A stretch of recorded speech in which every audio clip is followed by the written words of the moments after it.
BA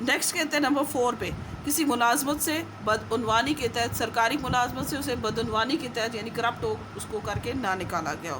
number 5 پہ کہتے ہیں کہ پارلیمنٹ کے کسی بھی قانون کے تحت اسے نااہل نہ قرار دیا گیا ہو۔ ٹھیک ہو گیا۔ اس کے بعد کہتے ہیں نمبر 6 پہ اخلاقی جرم میں 2 سال یا اس سے زیادہ سزا نہ کاٹ چکا ہو۔ کسی بھی شرعی جو جرم ہوتے ہیں اس میں سے 2 سال سے زیادہ کا عرصہ نہ گزارا ہو، اور جو اسے 2 سال سزا اگر کاٹی ہے تو سزا کو کاٹے ہوئے کم از کم 5 سال کا عرصہ گزر چکا۔ ٹھیک ہے، اگر 5 سال سے زیادہ کا عرصہ نہیں گزر چکا تو وہ بندہ بھی جو ہے کیپیبل نہیں ہو سکتا، کس کے لیے نہیں ہو سکتا کہ وہ اس کو قومی اسمبلی کے لیے الیکٹ نہیں کیا جا سکتا، وہ اپنے پیپرز جو اس کے وہ ریجیکٹ ہو جائیں گے۔ نیکسٹ کہتے ہیں نظریہ پاکستان، افواج پاکستان، عدلیہ اور امن کے خلاف کسی بھی سازش میں ملوث نہ رہا۔ نظریہ پاکستان کے خلاف، افواج پاکستان کے خلاف، عدلیہ اور ملک کی پراسپیرٹی امن کے لیے کسی بھی ایسی سرگرمی میں ملوث نہ ہو جو پاکستان کی جو ہے اس کی بقا کے لیے کوئی ڈینجرس ہو۔ ایسی سرگرمی میں اگر کوئی بندہ ملوث رہا ہے تو وہ بھی پالیٹکس میں یا پھر وہ قومی اسمبلی کے ممبرز کے لیے الیکٹ نہیں ہو سکتا۔ نیکسٹ کہتے ہیں ذہنی طور پر مفلوج نہ ہو، یعنی ذہنی طور پر اس کا مینٹل جو ہے نا وہ لیول ٹھیک ہونا چاہیے، اور اس کے ساتھ یہ ہے کہ کسی بھی عدالت نے اسے کرپٹ دیوالیہ اس کا نہ اسے دیوالیہ نہ قرار دیا ہوگا کہ اس کے پاس اب ہے ہی کچھ نہیں ہے اور یہ بالکل ختم ہو چکا ہے۔ تو یہ جو تین ہے یہ وہ چیزیں ہیں جو 8 یہ وہ 8 چیزیں ہیں نا بچے کہ جو ایک قومی اسمبلی کا جو ممبر ہے اس کو الیکٹ کرنے کے لیے ان 8 چیزوں کا ہونا بہت ضروری ہے۔ اگر یہ 8 چیزیں میں سے کوئی چیز بھی اگر موجود ہے اس بندے میں جو قومی اسمبلی کے لیے الیکٹ ہو رہا ہے تو وہ بندہ جو ہے قومی اسمبلی اس کے پیپر جو ہے وہ ریجیکٹ ہو جائیں گے۔ اس کے علاوہ جو ہے کہ ان چیزوں کا ہونا ضروری ہے، اور صدر کے لیے آپ لوگ کو پہلے ہی بتا چکی ہوں کہ ایک تو مسلمان ہونا اس کا ضروری ہے، دوسرے نمبر پہ اس کی عمر 45 سال سے زیادہ ہونی چاہیے، ٹھیک ہے، اور تیسرے نمبر پہ قومی اسمبلی کا ممبر منتخب ہونے کے لیے تک، یعنی یہ 8 چیزیں جتنی بھی اس میں بیان کی ہوئی ہیں یہ ساری چیزیں اس میں موجود ہونی چاہیے۔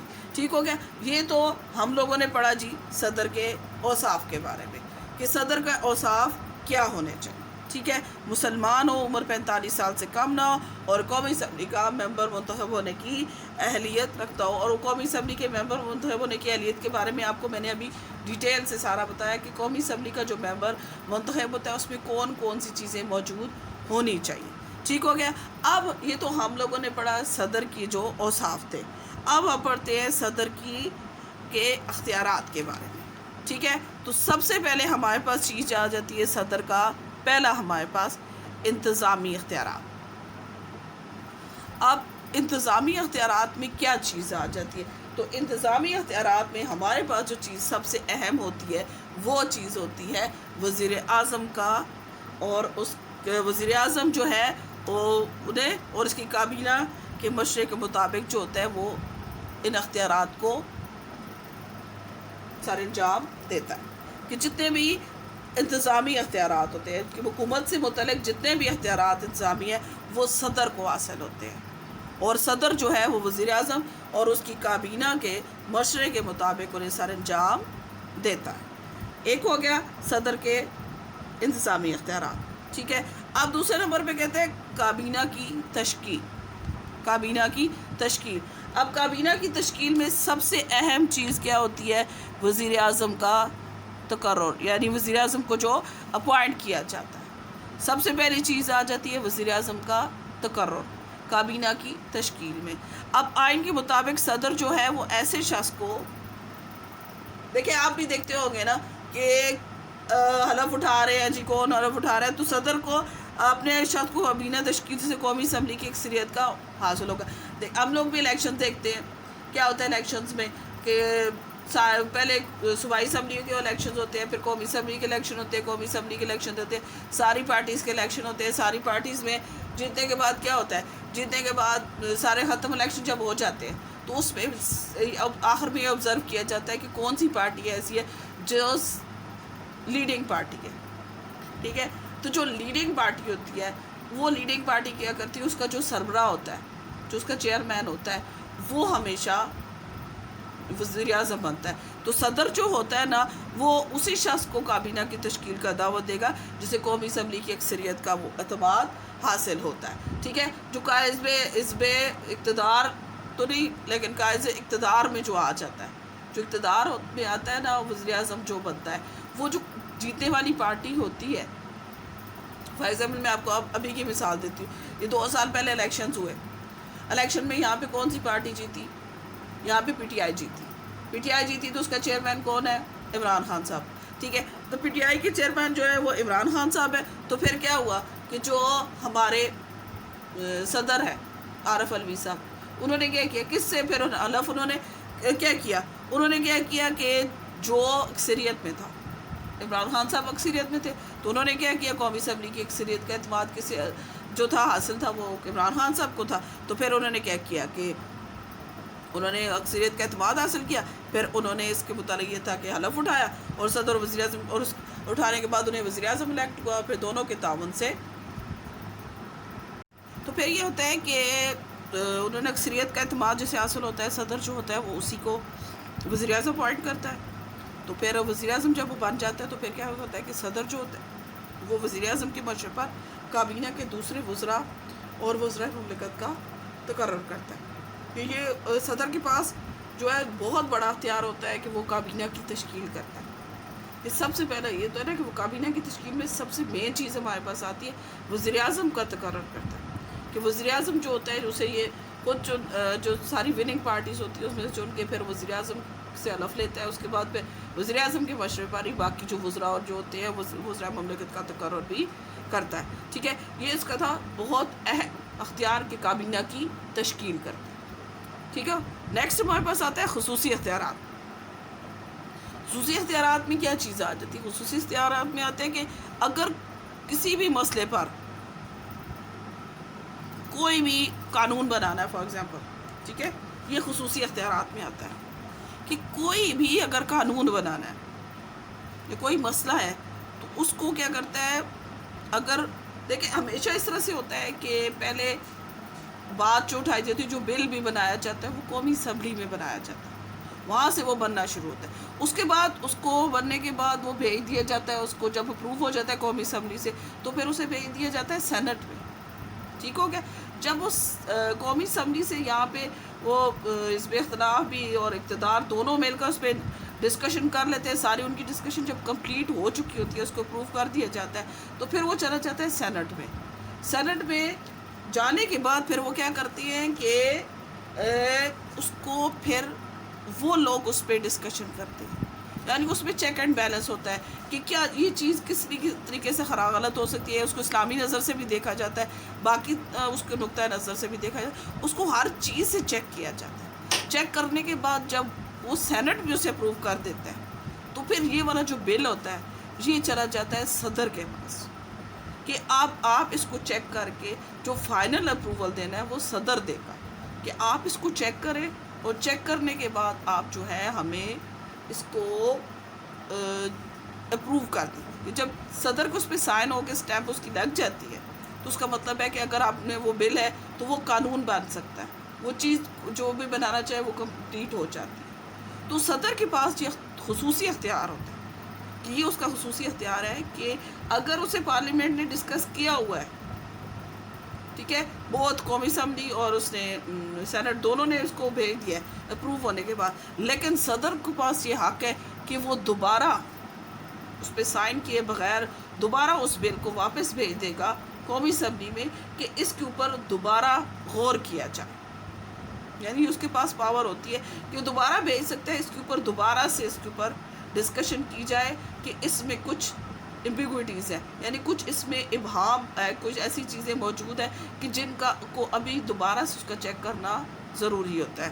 اور ایسے تمام معاملات میں جن پر فیصلہ وزیر اعظم یا وزیر نے کیا ہو لیکن وہ کابینہ میں زیر بحث نہ آیا ہو، اور صدر اپنے فرائض کی بجاوری کے سلسلے میں کسی بھی معاملے پر، اور جو ہے نا وزیر اعظم جو ہوتا ہے وہ اگر اس کے نے کوئی ایسی جو ہے جس پہ وزیر اعظم نے فیصلہ اپنا سنا دیا، کوئی بات ہے یا کس وزیر سے ڈسکس نہ ہوا ہو یا کابینہ میں زیر بحث نہ بھی آیا ہو تو اسے وہ صدر جو ہے دوبارہ واپس بھیج سکتا ہے کہ بے شک وزیر اعظم نے اسے اوکے کیا ہو، لیکن اس کے اوپر دوبارہ ڈسکشن ہونی ضروری ہوتی ہے۔ اور ایک اور سب سے آپ کو یہ بات بتا چلوں کہ جو صدر ہوتا ہے وہ اپنے فرائض کے لیے وزیر اعظم سے یا کسی سے بھی، وزراء جتنے بھی ہوتے ہیں اس کے، ان سب سے مشورہ لے سکتا ہے کہ وہ کوئی بات چیز ہوتی ہے جس پہ وہ صدر کو بلائے گا، کہ وزیر اعظم کو بلائے گا، اس کے ڈسکشن کرے گا، کوئی وزیر ہے اسے بلا لیتا ہے، کوئی اور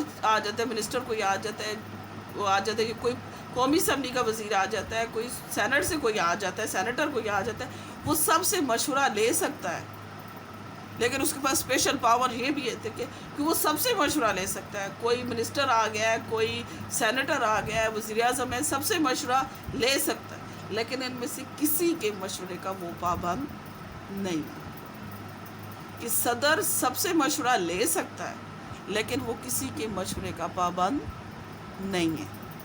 سمجھ آئی بات؟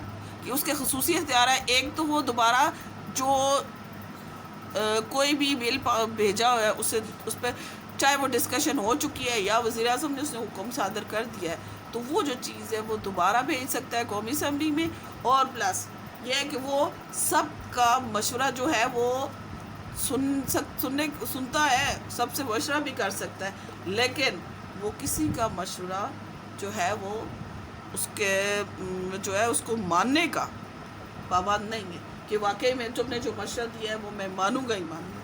یہ اس کا فرائض جو ہے اس کو نہیں ہے کہ صدر جو ہے وہ کسی کا مشورہ بھی ماننے کو تیار نہیں ہے۔ ٹھیک ہے، اس کے بعد خصوصی اختیارات کے بعد ایک اور جو صدر کا آ جاتا ہے اختیار، وہ ہے جی تقرریاں، جس کو ہم کہتے ہیں اپوائنٹمنٹس۔ تو یہ دیکھیں اب یہاں پہ صدر کی پاورز دیکھیں، ہم لوگ کہتے ہیں نا کم کم صدر نظر آتے ہیں، لیکن یہ دیکھیں نا صدر کم کم تو نظر آتے ہیں لیکن ہوتے بڑے پہنچی ہوئی چیز ہے۔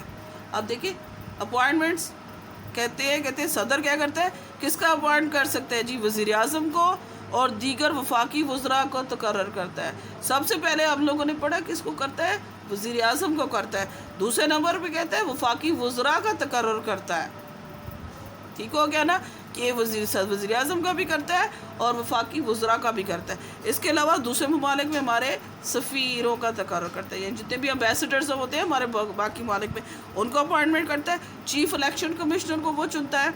اس کے علاوہ اعلیٰ عدالتوں کے ججوں کا تقرر صدر کے اہم ترین اختیارات میں ہے۔ کہ اب یہاں پہ دیکھیں نا ہمارے پاس سب سے پہلے کیا کہتے ہیں، اگر آپ دیکھیں نا اپوائنٹمنٹ کرتا ہے، وزیر اعظم کو 1 کرتا ہے، دوسرے نمبر پہ وفاقی وزراء کو 2، تیسرے نمبر پہ سفیروں کا تقرر کرتا ہے، چوتھے نمبر پہ چیف الیکشن کمیشن کا کرتا ہے، پھر اعلیٰ عدالتوں کے ججوں کا تقرر کرتا ہے۔ آپ تو کہتے ہیں کہ 17ویں ترمیم کے تحت جو آئین میں 17 امینڈمنٹس ہوئی ہے اس کے تحت جو ہے chief of joint staff committee اور تینوں افواج کے سربراہان کا تقرر وزیر اعظم کے مشورے سے کرتا ہے۔ ٹھیک ہو گیا کہ اب پہلے تو یہ تھا کہ وزیر اعظم وفاقی وزراء، سفیروں کا تقرر، چیف الیکشن کمیشن اور اعلیٰ عدالتوں کے ججوں کا تقرر صدر کرتا تھا، لیکن اب آئین کی جو 17ویں ترمیم تھی، 17 امینڈمنٹس ہوئی، اس کے تحت chief of joint staff committee اور تینوں فوجوں کے سربراہان کا تقرر جو ہے صدر وزیر اعظم کے مشورے سے کرتا ہے۔ اور قومی اسمبلی اگر ٹوٹ جاتی ہے، ختم ہو جاتی ہے، تو پھر کیا ہوتا ہے کہ صدر ایک نگران کابینہ یعنی کیئر ٹیکر گورنمنٹ مقرر کرتا ہے۔ ٹھیک ہو گیا؟ تو یہ تھا نا کہ اس کے اہم اختیارات یعنی تقرریاں۔ نیکسٹ ہمارے پاس آ جاتا ہے قانون سازی سے متعلق اختیارات۔ قانون سازی دراصل کون کرتے ہیں جی؟ قانون ساز ادارے کرتے ہیں۔ مجلس شورا قانون کے بعد صدر سے منظوری حاصل کرتی ہے۔ جو مجلس شورا ہے نا آپ کی، اس کو آپ کہتے ہیں پارلیمنٹ، ٹھیک ہے؟ تو وہ مجلس شورا جو ہے صدر سے منظوری حاصل کرتی ہے۔ قانون جب بنا لیتی ہے نا تو پھر وہ صدر سے منظوری حاصل کرتی ہے۔ میں نے آپ کو پہلے بتایا تھا کہ پہلے قومی اسمبلی میں ڈسکشن ہوتی ہے، پھر اس کی سینٹ میں ہوتی ہے، اس کے بعد صدر میں ہوتی ہے۔ تو صدر جو کے پاس بھیج دیا جاتا ہے، صدر کے وہ ہوتا ہے کہ وہ اس کو دیکھے گا، اس کے بعد پھر وہ فائنل جو ڈیسیجن ہوگا وہ صدر کا ہوگا، اور صدر جب چاہے مجلس شورا کا اجلاس بلا سکتا ہے، اسے ملتوی بھی کر سکتا ہے، یا وہ وزیر اعظم کے کہنے پہ اسمبلی توڑ بھی سکتا ہے، کہ اگر وزیر اعظم چاہتا ہے کہ میں اسمبلی توڑ دی جائے تو پھر اس کے کہنے پہ اسمبلی توڑ بھی سکتا ہے۔ اچھا جی، یہ تو ہم لوگوں نے قانون سازی سے متعلق اختیارات پڑھے، تو سب سے اہم اس میں ایک اور چیز ہمارے پاس آ جاتی ہے، وہ ہے عدالتی اختیارات۔